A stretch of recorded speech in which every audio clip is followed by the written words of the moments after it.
여러분 안녕하십니까? 오늘도 전국이 꽁꽁 얼어붙었습니다. 서해안을 따라 호남, 제주 지역에선 눈도 상당히 많이 내렸습니다. 광주와 제주 차례로 연결해서 상황 알아보도록 하겠습니다. 먼저 광주 연결합니다. 자, 이다현 기자, 오늘 하루 종일 눈이 많이 왔는데 지금도 눈 많이 옵니까? 네, 제가 나와 있는 광주 금남로에는 아직도 많은 눈이 내리고 있습니다. 보시는 것처럼 무릎 높이까지 눈이 차올라 있는데요. 발이 푹푹 파지는 탓에 걷기가 어렵다 보니까 평소 저녁과는 달리 지나다니는 사람들을 찾기가 어려울 정도입니다. 퇴근길에 나선 차량들은 느린 속도로 금남로를 빠져나가고 있는데요. 도로 곳곳에서 헛바퀴 도는 차량들을 어렵지 않게 볼 수 있습니다. 광주에는 오늘 저녁까지 40cm의 눈이 내린 것으로 집계됐습니다. 출근길도 대란이었습니다. 이틀 동안 쏟아진 눈에 도로와 인도를 구별하기 힘들 정도였고 차들이 제속도를 내지 못하면서 도로는 주차장을 방불케 했습니다. 앞으로 전혀 가지 않고 계속 출근이 늦어질 것 같아가지고 앞에 있는 차랑 부딪힐 뻔해가지고 이제 안 되겠다 싶어서 지금 차 두고 가기로 했어요. 시민들이 직접 도로에 제설제를 뿌리고 삽으로 눈을 치워봤지만 눈이 내리는 속도를 따라잡기엔 역부족이었습니다. 구청 직원들도 나오시는데 지금 계속 움직일 수가 없으니까 그건 한계가 있는 것 같아요. 일단 빨리 제설 작업이 이루어졌으면. 혼란과 혼선은 등굣길도 마찬가지였습니다. 등교 시간 조정을 학교장 재량에 맡기면서 대규모 지각 사태가 벌어졌고 어렵게 학교에 왔다가 다시 돌아가는 학생들도 속출했습니다. 기상청은 이 지역에 시간당 3cm의 강한 눈이 크리스마스 이브인 내일 오전까지 이어질 걸로 내다봤습니다. 차량 통행과 보행, 시설물 관리에 유념하셔야겠습니다. 지금까지 광주 금남로에서 MBC 뉴스 이다현입니다. 오늘 아침 서울 지하철 3호선 선로에서 화재 사고가 발생해 양방향 열차 운행이 1시간 40분 동안 중단됐습니다. 하필 영하 14도의 강추위 속에 출근 시간대 사고가 겹치면서 3호선 라인을 중심으로 곳곳에서 출근 대란이 벌어졌습니다. 김현지 기자가 취재했습니다. 어두컴컴한 터널 안, 선로 곳곳에서 희뿌연 연기가 뿜어져 나옵니다. 소방대원들이 선로 바닥을 뜯어내자 활활 타오르는 불꽃이 드러납니다.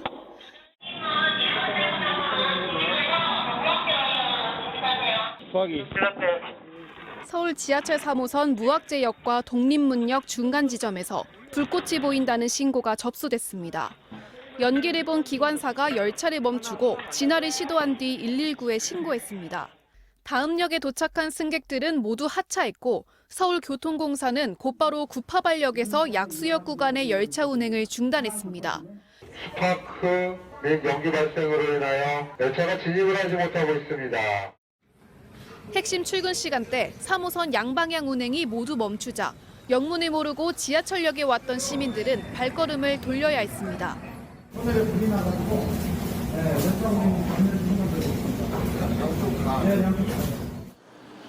순식간에 버스를 타려는 사람들이 몰리면서 3호선 주변 버스 정류장마다 북새통을 이뤘습니다.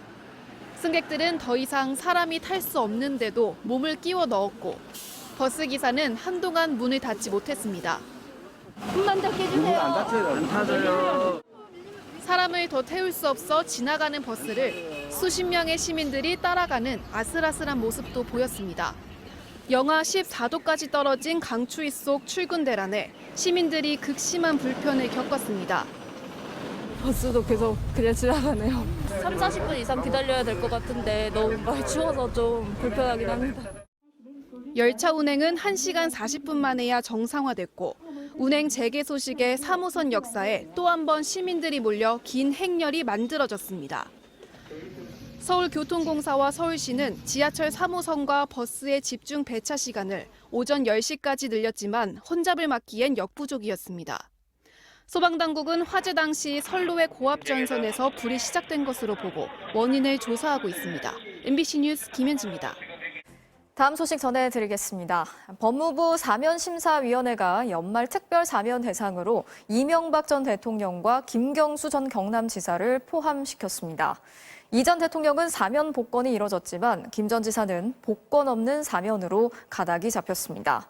윤석열 대통령이 다음 주에 최종 명단을 확정할 예정인데 야당은 이 전 대통령의 사면에 대해서 강력하게 반발하고 있습니다. 박윤수 기자가 취재했습니다.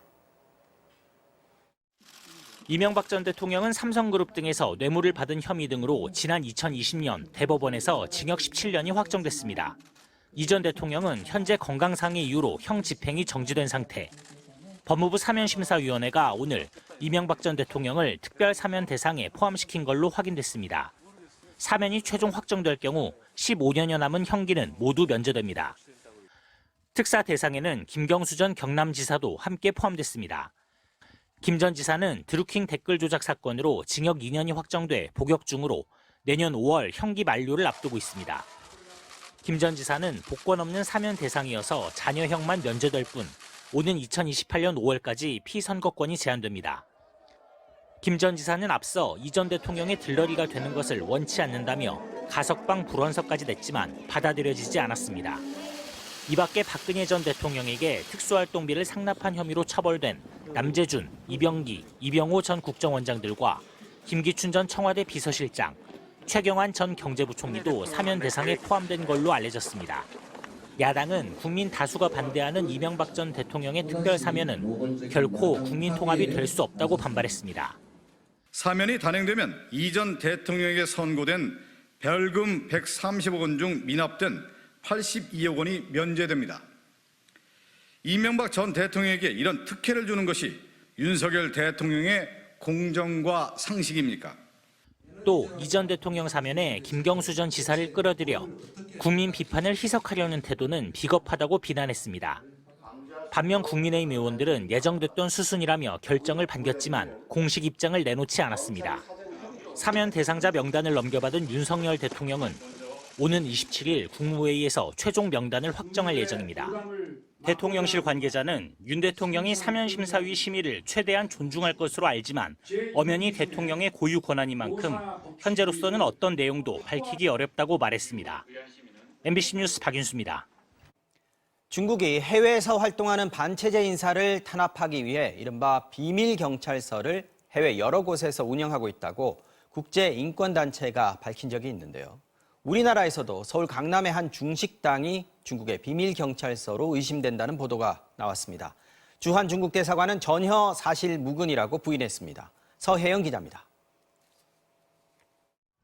네덜란드 로테르담의 한 주택가. 현지 언론은 이 건물이 중국의 비밀경찰서라고 보도했습니다. 중국인, 특히 반체제 인사를 감시하고 본국으로 송환을 시도하는 거점이란 겁니다. He said he's from Rotterdam and he's from Chinese Overseas Police Service, like this.